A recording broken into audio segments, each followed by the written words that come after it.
Setelah mereka berangkat dari Elim, tibalah segenap jemaah Israel di padang gurun Sin yang terletak di antara Elim dan Gunung Sinai pada hari yang ke-15 bulan yang kedua sejak mereka keluar dari tanah Mesir.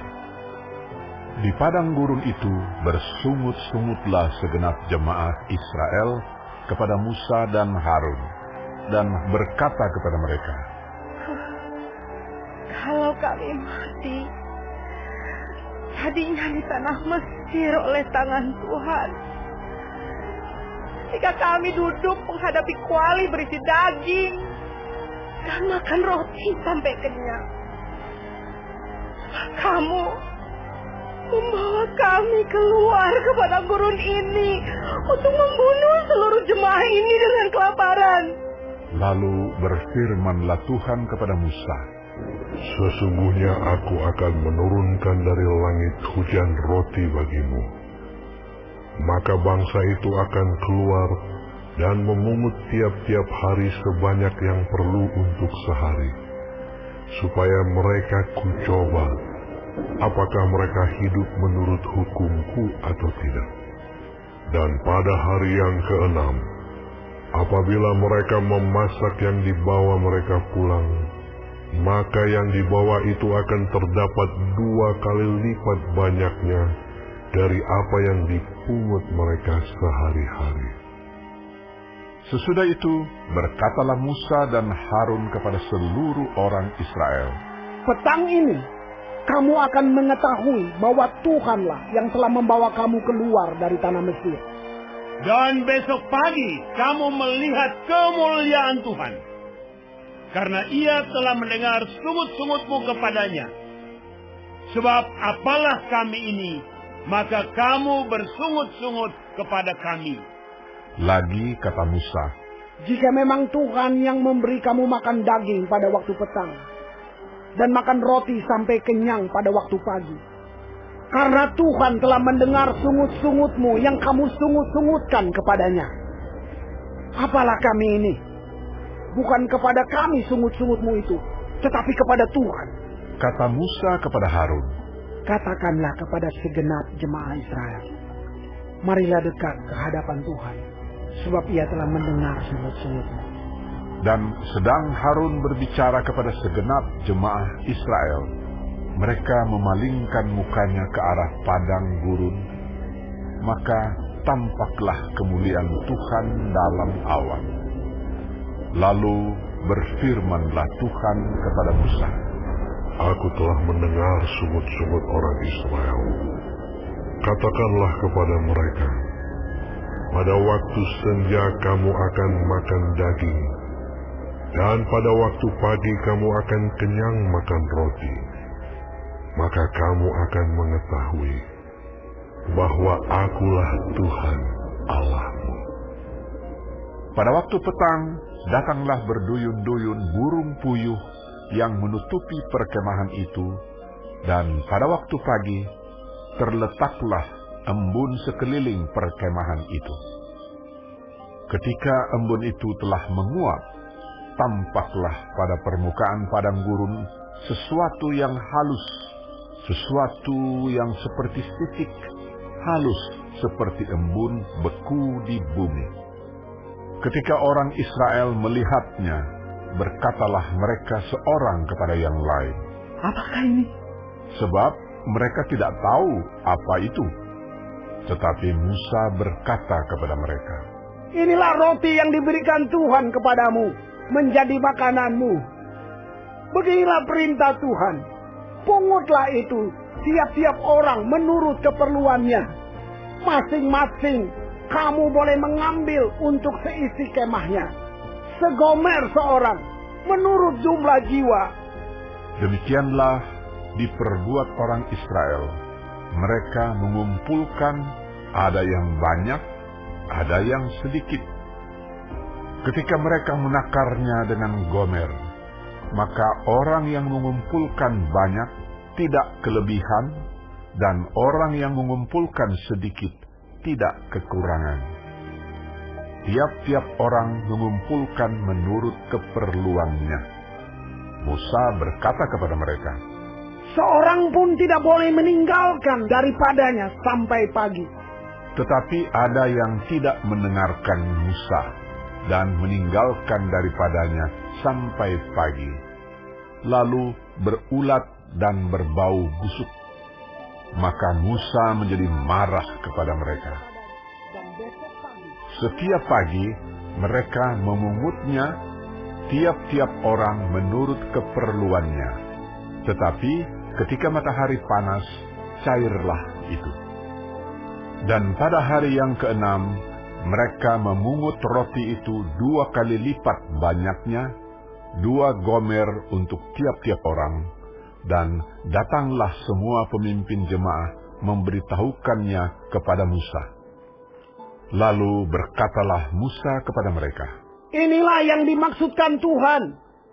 Besok adalah hari pergantian penuh, Sabat yang kudus bagi Tuhan. Maka roti yang perlu kamu bakar, bakarlah. Dan apa yang perlu kamu masak, masaklah. Dan segala kelebihannya biarkanlah di tempatnya untuk disimpan sampai pagi. Mereka membiarkannya di tempatnya sampai keesokan harinya, seperti yang diperintahkan Musa. Lalu tidaklah berbau busuk dan tidak ada ulat di dalamnya. Selanjutnya kata Musa, makanlah itu pada hari ini, sebab hari ini adalah Sabat untuk Tuhan. Pada hari ini tidaklah kamu mendapatnya di padang. 6 hari lamanya kamu memungutnya, tetapi pada hari yang ke-7 ada Sabat. Maka roti itu tidak ada pada hari itu. tetapi ketika pada hari ke-7 ada dari bangsa itu yang keluar memungutnya, tidaklah mereka mendapatnya. Sebab itu Tuhan berfirman kepada Musa, berapa lama lagi kamu menolak mengikuti segala perintahku dan hukumku? Perhatikanlah, Tuhan telah memberikan Sabat itu kepadamu. Itulah sebabnya pada hari ke-6, Ia memberikan kepadamu roti untuk 2 hari. Tinggallah kamu di tempatmu masing-masing. Seorang pun tidak boleh keluar dari tempatnya pada hari ke-7 itu. lalu beristirahatlah bangsa itu pada hari ke-7. Umat Israel menyebutkan namanya manna. Warnanya putih seperti ketumbar dan rasanya seperti rasa kue madu. Musa berkata, Beginilah perintah Tuhan. Ambillah segomer penuh untuk disimpan turun-temurun, supaya keturunan mereka melihat roti yang kuberi kamu makan di padang gurun ketika aku membawa kamu keluar dari tanah Mesir. Sebab itu Musa berkata kepada Harun, Ambillah sebuah buli-buli, taruhlah mana di dalamnya segomer penuh, dan tempatkanlah itu di hadapan Tuhan untuk disimpan turun-temurun. seperti yang diperintahkan Tuhan kepada Musa, demikianlah buli-buli itu ditempatkan Harun di hadapan tabut hukum Allah untuk disimpan. Orang Israel makan mana 40 tahun lamanya, sampai mereka tiba di tanah yang didiami orang. Mereka makan mana sampai tiba di perbatasan tanah Kanaan. Adapun segomer ialah 1/10 eva.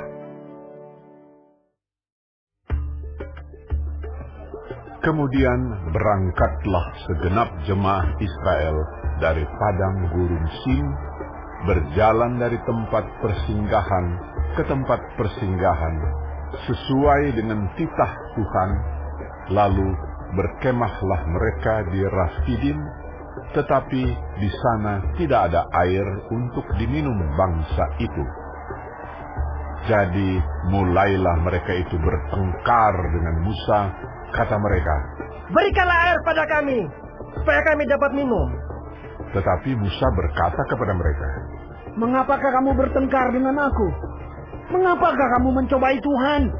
Hauslah bangsa itu akan air di sana. Bersungut-sungutlah bangsa itu kepada Musa dan berkata, Mengapa pula engkau memimpin kami keluar dari Mesir untuk membunuh kami, anak-anak kami, dan ternak kami dengan kehausan? Lalu berseru-serulah Musa kepada Tuhan, katanya, Apakah yang akan kulakukan kepada bangsa ini? Sebentar lagi mereka akan melempari aku dengan batu. Berfirmanlah Tuhan kepada Musa, Berjalanlah di depan bangsa itu, dan bawalah beserta engkau beberapa orang dari antara para tua-tua Israel. Bawalah juga di tanganmu tongkatmu yang kau pakai memukul sungai Nil, dan pergilah. Maka aku akan berdiri di sana di depanmu, di atas gunung batu di Horeb. Haruslah kau pukul gunung batu itu, dan dari dalamnya akan keluar air, sehingga bangsa itu dapat minum. demikianlah diperbuat Musa di depan mata tua-tua Israel. Dinamailah tempat itu Massa dan Meriba, oleh karena orang Israel telah bertengkar dan oleh karena mereka telah mencobai Tuhan dengan mengatakan, adakah Tuhan di tengah-tengah kita atau tidak? Lalu datanglah orang Amalek dan berperang melawan orang Israel di Rafidim. Musa berkata kepada Yosua, Pilihlah orang-orang bagi kita, lalu keluarlah berperang melawan orang Amalek. Besok aku akan berdiri di puncak bukit itu dengan memegang tongkat Allah di tanganku. Lalu Yosua melakukan seperti yang dikatakan Musa kepadanya dan berperang melawan orang Amalek. Tetapi Musa, Harun dan Hur telah naik ke puncak bukit. Dan terjadilah apabila Musa mengangkat tangannya, lebih kuatlah Israel. Tetapi apabila ia menurunkan tangannya, lebih kuatlah Amalek. Maka penatlah tangan Musa. Sebab itu mereka mengambil sebuah batu, diletakkanlah di bawahnya, supaya ia duduk di atasnya. Harun dan Hur menopang kedua belah tangannya, seorang di sisi yang satu, seorang di sisi yang lain, sehingga tangannya tidak bergerak sampai matahari terbenam. Demikianlah Yosua mengalahkan Amalek dan rakyatnya dengan mata pedang. Kemudian berfirmanlah Tuhan kepada Musa, Tuliskanlah semuanya ini dalam sebuah kitab sebagai tanda peringatan, dan ingatkanlah ke telinga Yosua bahwa aku akan menghapuskan sama sekali ingatan kepada Amalek dari kolong langit. Lalu Musa mendirikan sebuah mezbah dan menamainya Tuhanlah panji-panjiku. Ia berkata, Tangan di atas panji-panji Tuhan. Tuhan berperang melawan Amalek turun-temurun.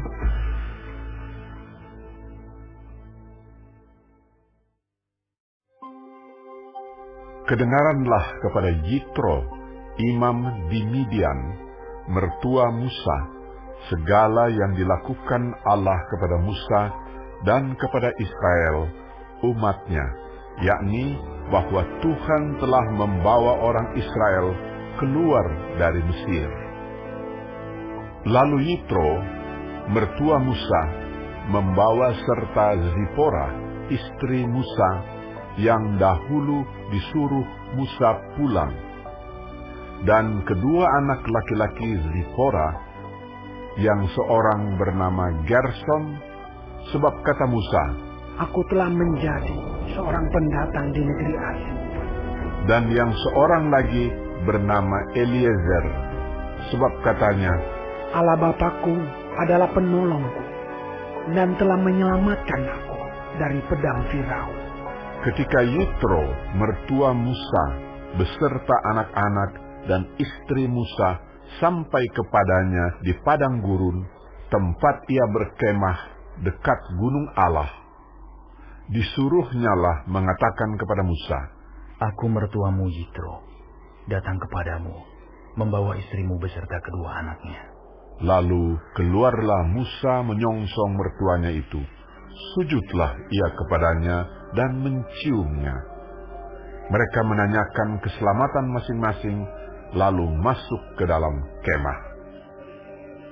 Sesudah itu, Musa menceritakan kepada mertuanya segala yang dilakukan Tuhan kepada Firaun dan kepada orang Mesir, karena Israel dan segala kesusahan yang mereka alami di jalan dan bagaimana Tuhan menyelamatkan mereka.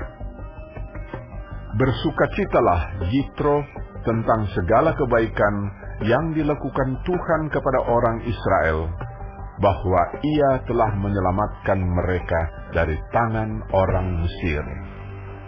Lalu kata Yitro, "Terpujilah Tuhan yang telah menyelamatkan kamu dari tangan orang Mesir dan dari tangan Firaun. Sekarang aku tahu bahwa Tuhan lebih besar dari segala Allah, sebab Ia telah menyelamatkan bangsa ini dari tangan orang Mesir. Karena memang orang-orang ini telah bertindak angkuh terhadap mereka." Dan Yitro, mertua Musa, mempersembahkan korban bakaran dan beberapa korban sembelihan bagi Allah. Lalu Harun dan semua tua-tua Israel datang untuk makan bersama-sama dengan mertua Musa di hadapan Allah. Keesokan harinya, duduklah Musa mengadili di antara bangsa itu, dan bangsa itu berdiri di depan Musa dari pagi sampai petang. Ketika mertua Musa melihat segala yang dilakukannya kepada bangsa itu, berkatalah ia, "Apakah ini yang kau lakukan kepada bangsa itu? Mengapakah engkau seorang diri saja yang duduk, sedang seluruh bangsa itu berdiri di depanmu dari pagi sampai petang?" Kata Musa kepada mertuanya itu, "Sebab bangsa ini datang kepadaku untuk menanyakan petunjuk Allah. Apabila ada perkara di antara mereka, maka mereka datang kepadaku, dan aku mengadili antara yang seorang dan yang lain. Lagi pula aku memberitahukan kepada mereka ketetapan-ketetapan dan keputusan-keputusan Allah." Tetapi mertua Musa menjawabnya, "Tidak baik seperti yang kau lakukan itu. Engkau akan menjadi sangat lelah, baik engkau, baik bangsa yang beserta engkau ini. Sebab pekerjaan ini terlalu berat bagimu. Takkan sanggup engkau melakukannya seorang diri saja.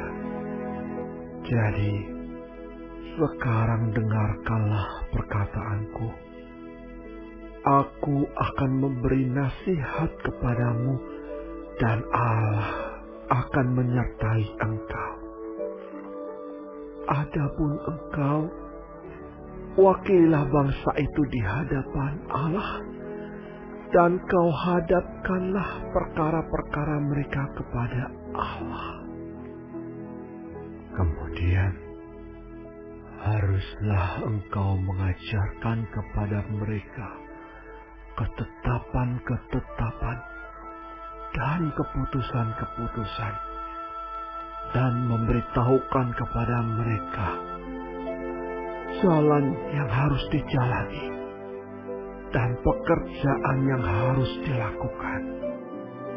Di samping itu, kau carilah dari seluruh bangsa itu orang-orang yang cakap dan takut akan Allah, orang-orang yang dapat dipercaya, dan yang benci kepada pengejaran suap.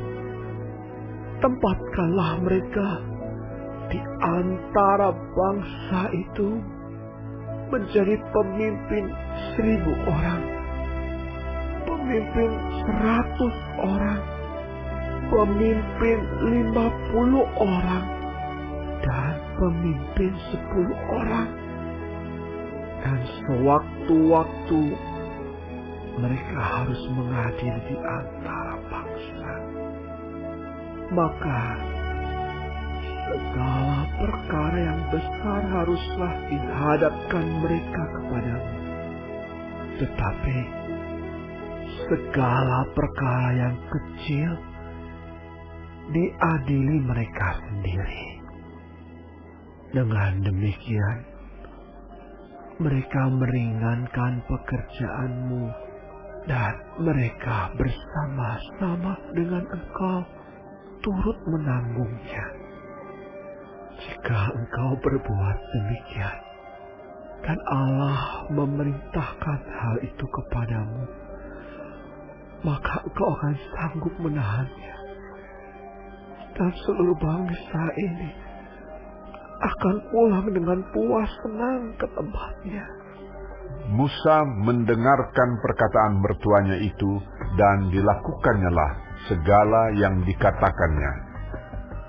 Dari seluruh orang Israel, Musa memilih orang-orang cakap dan mengangkat mereka menjadi kepala atas bangsa itu, menjadi pemimpin 1.000 orang, pemimpin 100 orang, pemimpin 50 orang, dan pemimpin 10 orang.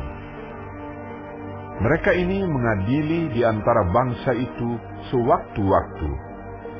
Perkara-perkara yang sukar dihadapkan mereka kepada Musa, tetapi perkara-perkara yang kecil diadili mereka sendiri. Kemudian Musa membiarkan mertuanya itu pergi dan ia pulang ke negerinya.